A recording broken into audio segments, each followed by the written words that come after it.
Voilà où on en est, actuellement, début novembre, après, la première vidéo d'il y a 5 mois, où je comptais terminer le projet fin juin, mais finalement, il y a eu pas mal de retard. Pas mal de retard, bon, j'ai eu beaucoup de travail, moi, au niveau personnel, beaucoup de taf à gérer, donc j'ai pas trop le temps et j'ai aussi eu deux trois imprévus avec des pièces, notamment les jantes, heu, donc ces jantes-là de phase 1. Je les avais sablées, peintes, j'ai monté les pneus, et ensuite en les ayant montées, je me suis aperçu qu'elles étaient toutes les 2 voilées. Donc les jantes ont été, donc j'ai tout démonté, retiré les roulements, et j'ai renvoyé ça à une entreprise qui refait les jantes. Donc ça a pris 2 mois à les refaire, bien parce que, bon, j'ai dû les re-renvoyer parce qu'il y avait 2-3 petits défauts, c'était pas top donc voilà, ça a pris 2 mois en tout et là maintenant elles sont nickel donc elles sont dévoilées, époxy, refaites, enfin tous les défauts ont été, elles sont neuves quoi, même mieux que neuves. Hem, franchement, c'est pas mal, j'aime bien ces petites jantes de phase 1 là, c'est top, ça lui va super bien. Bon, ouais, elle est, à moitié démontée là encore, hein, ça va prendre encore un bon mois avant qu'elle soit terminée. Petite galère quand même pour centrer ici à l'avant avec le disque, l'étrier, tout ça, mais au final, je m'en suis pas trop mal sorti. C'est centré au poil de cul, vraiment au millimètre près, même on va dire au demi-millimètre près. Le petit renfort, cette pièce-là, elle est vraiment top. On peut la trouver sur le bon coin. C'est un renfort qui vient en lieu et place du celui d'origine des fourches de Paioli RD, hein. Les Paioli RD, c'est les fourches de MBK 51 XR. Magnum aussi, Magnum Racing XR. Le guidon, pareil, ça vient d'une Magnum Racing. Moi, les guidons de RCX, je peux pas les voir en photo. Je peux pas les voir tout court, quoi. Je les trouve un peu, enfin voilà, trop courts ici. Ceux-là, ils sont top. Ils sont nickel. Là, le radiateur, il va partir un petit peu, comme ça, vers l'avant. Voilà, il va basculer un peu parce que les attaches, là, voilà, elles sont pas, c'est pas ouf. Donc, je vais travailler un petit peu ici. Les cylindres blocs, c'est fait. Le bras oscillant, il est dégueulasse, mais par contre, il est droit, celui-là. Voilà, j'ai celui-ci qu'on avait renforcé, mais avec le renforcement, il y a eu deux, trois choses qui ont bougé, apparemment.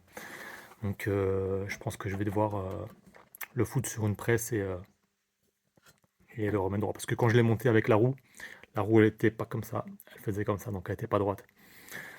Donc, je vais voir ce que je peux faire. Je vais prendre mon temps pour le redresser tip top. Et en attendant, bon, j'ai celui-là qui fera le taf et ma foi, bon, ce sera toujours mieux qu'un bras oscillant de SP ou enfin, voilà, celui-là il est droit, la roue elle est parfaitement droite à l'arrière. Et alors, ici on a les Marzocchi qui ont été réfectionnés complets, donc huile, joint, etc. C'est vraiment de la super pièce, c'est ce qu'on mettait dans les années 80 sur les sportives italiennes. Les amortos c'est pas trop dur, pour la mob franchement c'est ce qu'il faut. Donc ouais, au niveau châssis on n'est pas trop mal, hein. Quand tu commences à tartiner je recommande vivement d'améliorer tout ça, quoi, parce que les châssis d'origine sur RCX, ou que ce soit sur Magnum Phase 1, enfin les mobs un peu sportifs, quoi, c'est de la daube, hein, faut pas se le cacher. Les fourches avant d'origine, c'est des ressorts. Et à l'arrière, même quand tu as du Paioli, donc là c'est du Marzocchi, hein, c'est pas du Paioli, on est sur 3 gammes au-dessus, quoi, hein. Les Paioli qui sont montés sur les mobs, comment dire? C'est déjoué, tu les bonbonnes, c'est du plastoc, ça file de partout. L'huile dedans, 90 du temps, tu peux être sûr qu'elle est défoncée et tu peux pas les démonter et la remplacer. Donc tu ça à 90 balles ou 100 balles sur le bon coin d'occasion, mais en vérité, ils sont dead. En pailloli d'origine, ce que je peux conseiller, moi, c'est les paillolis, tu sais, avec les stries là, ici, sans les bonbonnes. Pour avoir essayé les deux, donc pailloli avec les stries ici, sans les bonbonnes, et les paillolis avec les bonbonnes, je peux te dire que celui avec les stries, ils amortissent mieux que ceux avec les bonbonnes. Enfin, les bonbonnes, entre guillemets, tu vois, c'est... Enfin,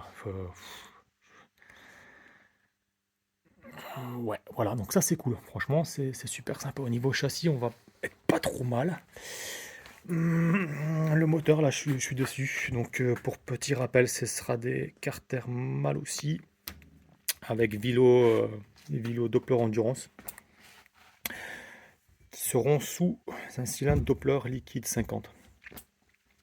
Donc, moi, le délire, ça va être de monter une config 50, Bob, bien sûr, euh, en gardant un esprit un peu street, un peu coupleux.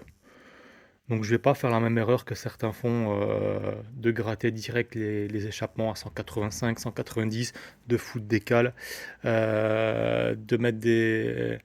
Enfin de... Voilà, comment dire, comment je vais expliquer ça?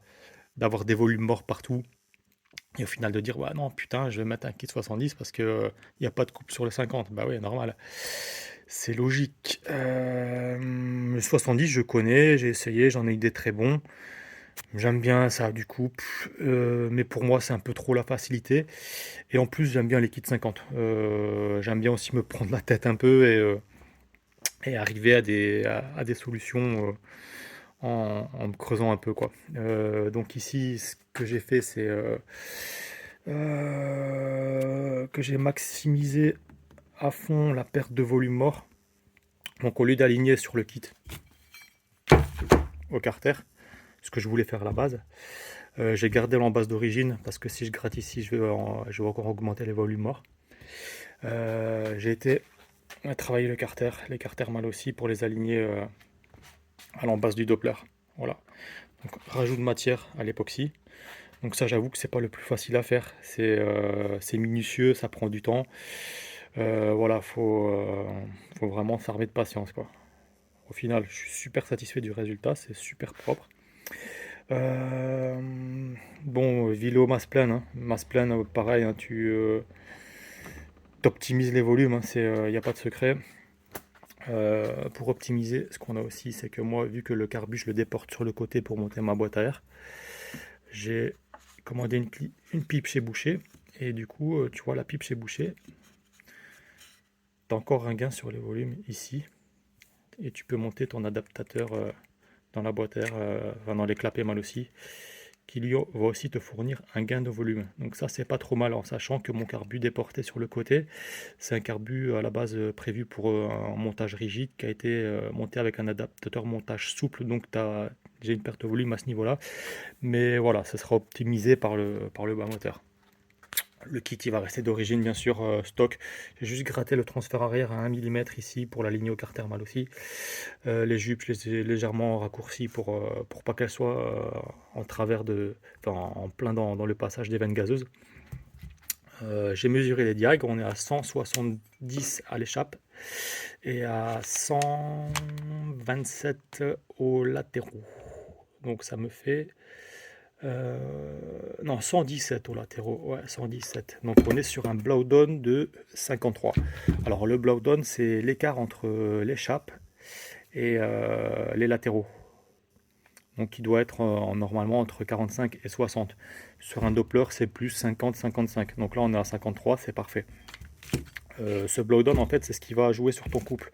Plus il va être élevé, et moins tu en auras, et plus il sera court, et plus tu en auras. Là on est sur un rapport qui est vraiment très raisonnable. Donc ouais, ça c'est un kit que je vais pas dans un premier temps retravailler. Donc quand il a été conçu chez Doppler, il a été conçu pour la puissance un peu, donc ça peut prendre 10 000 tranquille, mais aussi pour le couple. Donc pour le couple, pourquoi? Parce que tu as les transferts un peu serrés, tu vois, ici sur l'arrière, ils sont pas ouverts comme sur du Malossi ou sur du Bidalo. Donc ça, pareil, ça va te faire un gain en volume et un gain en couple. Les boosters à l'échappement, les boosters, c'est ce qu'on a. C'est les, voilà, les rajouts sur les côtés qui vont vers l'échappe. Ça permet de maximiser la largeur de l'échappement dans le cylindre. Et plus tu as un échappement large et plus tu auras de couple. Ça, c'est dû de temps. Voilà, c'est de la technique un peu. Et puis les diags à 170, bon, t'es pas trop mal sur le couple, hein. Je précise quand même pour ceux qui ne savent pas que plus tu as des diags élevés à l'échappement, et moins tu auras de couple, par contre, plus tu auras de la puissance à origine. Donc voilà, c'est un équilibre à respecter. Moi, je vais respecter cet équilibre-là et essayer de lui faire cracher un maximum stock.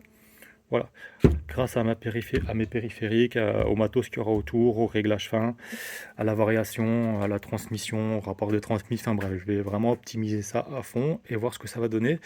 Et je suis assez confiant pour la suite. Petite précision, beaucoup pensent que le Doppler a été, la forme de l'embase a été travaillée pour s'aligner au transfert au carter d'origine.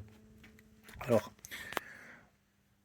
là, j'ai mis un joint d'embase Doppler sur un joint d'embase d'origine. Effectivement, ça englobe les transferts d'origine. Mais au niveau du volume, là, on voit vraiment qu'on est sur un autre monde, quoi. Tu vois, c'est beaucoup plus large. Et c'est vrai que la forme prête à penser que Doppler a fait exprès. Alors, ce qu'ils ont fait surtout exprès, c'est de pas trop ouvrir pour pas trop perdre en volume. Sinon, la forme, elle est vraiment... voilà, si on part du principe que, puisque ça englobe les l'embase d'origine, ça a été fait pour de l'origine. Moi, je pense autrement, parce qu'à ce moment-là, si tu pars de ce principe-là, tous les kits en fait ont été faits, à part deux ou trois kits, ont été faits pour s'aligner au carter d'origine, tu vois. Malossi, ça va englober. Polini, ça va englober. Bidalo, ça va englober. Athena, ça va englober, tu vois. Enfin, voilà. Non, non, la forme du Doppler, elle a vraiment été faite comme ça c'est une histoire de conception en fait. Enfin, après, c'est ce que je pense personnellement. Chacun est libre de penser ce qu'il veut. J'ai rien contre ça. Donc voilà. Qu'est-ce que je pourrais dire d'autre? Bon, je pense que j'ai fait à peu près le tour. D'ici un bon mois, il y aura le premier démarrage. Il y aura d'autres vidéos qui suivront. Donc n'hésitez pas à vous abonner ou à poser des questions dans les commentaires. Je me ferai un plaisir d'y répondre. Et ouais, j'ai vu qu'il y en a deux trois qui montent la même config que moi en ce moment. Et ben gros big up à eux et j'espère que ça va aboutir à des résultats positifs. Enfin, moi pour ma part, je suis assez confiant. Euh, et voilà, je vous dis à bientôt. Ciao.